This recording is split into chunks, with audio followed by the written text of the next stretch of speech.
Buenos días, alumnos noveno grado. Hoy vamos a tocar el tema de igualdad y dignidad en cuanto a los derechos de una persona, basando fundamentalmente en el tema de la igualdad.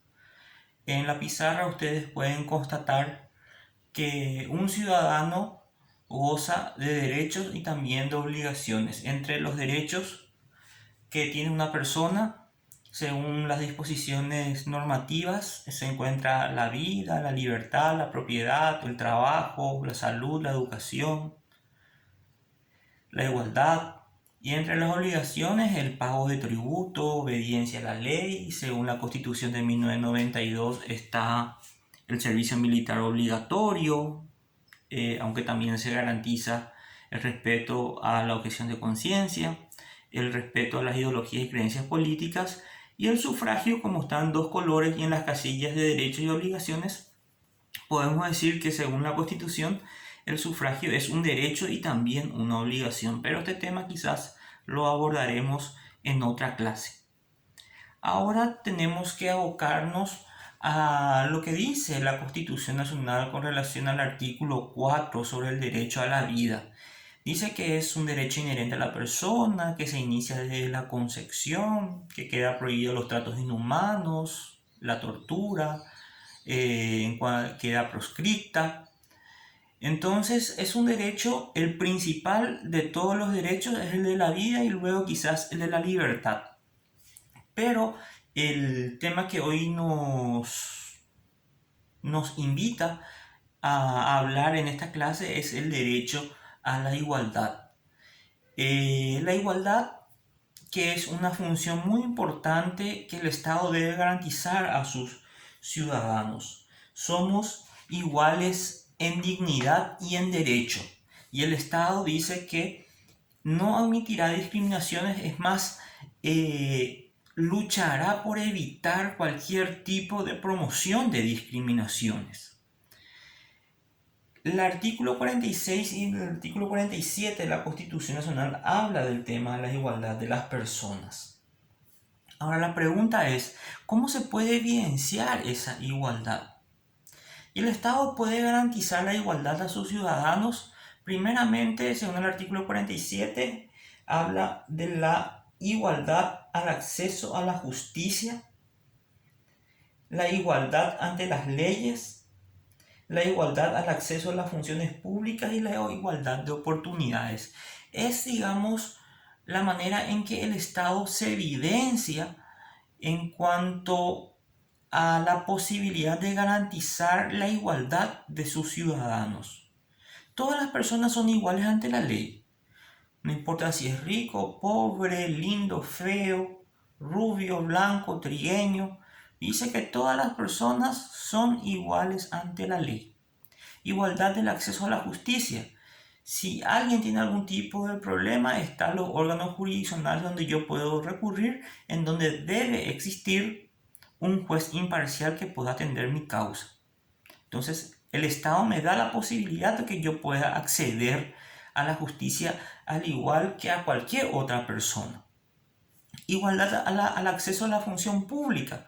Si yo quiero ser funcionario público, tengo la misma igualdad que otra persona a trabajar para el Estado. Generalmente en estas situaciones el Estado realiza algún tipo de examen para saber si es que es apto, y generalmente el que tiene el mayor puntaje accede al trabajo. Es una manera en que el Estado tiene para corroborar la capacidad que tiene esa persona para trabajar para el mismo, pero en principio la igualdad la posibilita para todos los ciudadanos.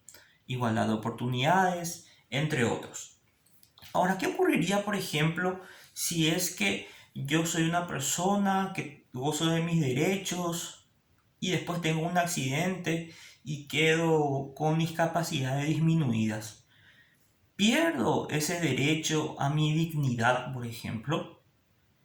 Evidentemente que no. Y es ahí donde el Estado debe responder.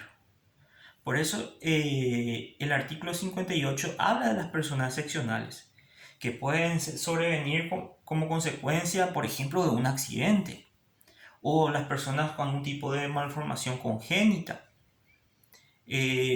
Son personas que tienen los mismos derechos y las mismas obligaciones que cualquier otra persona. Entonces, el artículo 58 habla de que se garantizará a las personas excepcionales la atención de la salud, su educación, recreación, su formación profesional, la prevención, tratamiento y rehabilitación de las personas discapacitadas. Utiliza la Carta Magna, un término que actualmente hoy ya no se utiliza, son personas con capacidades diferentes. Entonces el Estado no solamente los debe prevenir, sino también tratar, rehabilitar e integrar a un sistema en donde estas personas consideradas excepcionales puedan también dignificarse como personas. Además, hay otras leyes dentro, y eso tiene que ver con relación al tema del acceso a la función pública, en donde las instituciones públicas tienen un porcentaje destinado a estas personas excepcionales para que puedan cumplir funciones. Entonces, una persona a lo mejor que está privada de su visión, es un ciego, tranquilamente puede desempeñar trabajos en otras áreas, quizás hasta con mayor eficiencia que personas normales. Una persona con silla de ruedas, en una silla de ruedas que no puede caminar, puede trabajar tranquilamente dentro del área administrativa. Entonces, sabemos hoy también que hay una ley en cuanto a la función pública que, de acuerdo al porcentaje de funcionarios de cada entidad pública, hay un número determinado para estas personas. Entonces, son personas que tienen los mismos derechos y las mismas obligaciones como cualquier otro ciudadano. Y luego habla fundamentalmente de los pueblos indígenas. En el artículo 62 habla que el Estado paraguayo reconoce la existencia de los pueblos indígenas. Son grupos culturales anteriores a la formación y a la constitución del Estado paraguayo. Son civilizaciones prehispánicas que siempre existieron. Entonces, los pueblos indígenas se les debe respetar su identidad étnica. En el artículo 63 nos habla de que el Estado tiene la obligación de respetar la identidad étnica de las parcialidades indígenas.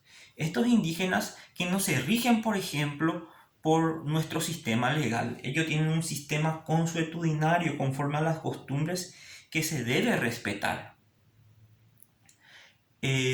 Entonces ellos tienen sus propias leyes, sus propias costumbres, y el Estado paraguayo debe respetar esas costumbres, esas tradiciones. Entonces cuando hay conflictos en comunidades indígenas, hay una unidad especializada del Ministerio Público que es de Asuntos Étnicos que intervienen para tratar de solucionar los problemas, por ejemplo. Entonces, a lo que voy es que las parcialidades indígenas tienen su propio sistema normativo diferente a cualquier otra persona. Ellos se rigen por sus costumbres y generalmente es el cacique el encargado de aplicar esa ley. También tienen derecho a una educación y a una asistencia, y también está a una propiedad colectiva, dice, comunitaria. El Estado tiene que proveerle gratuitamente estas tierras que son inembargables, indivisibles, intransferibles, y son destinados para el uso de los pueblos indígenas. Y también el artículo 67 de la Constitución Nacional habla de la exoneración. Las parcialidades indígenas están exoneradas de ciertas cargas públicas. Hace rato vimos que un ciudadano, OSA por ejemplo, en realidad tiene la obligación de el pago de tributos, por ejemplo. Las parcialidades indígenas están exoneradas del pago de tributo, están exoneradas de prestar el servicio militar obligatorio, tienen su propio sistema normativo, como ya hemos visto. Entonces tienen ciertas exoneraciones. Entonces, eso es lo que básicamente habla esta lección fundamental con relación a formación ética y ciudadana. Sintetizando, un ciudadano es portador de derechos y también de obligaciones. Se debe respetar la vida como el derecho principal y también el Estado debe promover la igualdad de las personas en dignidad y en derecho. En ese sentido, las personas con ciertos impedimentos físicos considerados como excepcionales tienen los mismos derechos que como cualquier otra persona en pleno uso de sus capacidades físicas. Y los pueblos indígenas, que el Estado reconoce que son parcialidades anteriores a la existencia misma del Estado paraguayo, que goza de una identidad, tiene derecho a una propiedad comunitaria, a una educación y asistencia, y están exonerados de ciertas cargas públicas. Espero que les haya servido esta clase. Nos vemos muy pronto. Estén atentos a la guía de estudio que deberá ser completada y luego enviada al docente. Buenos días.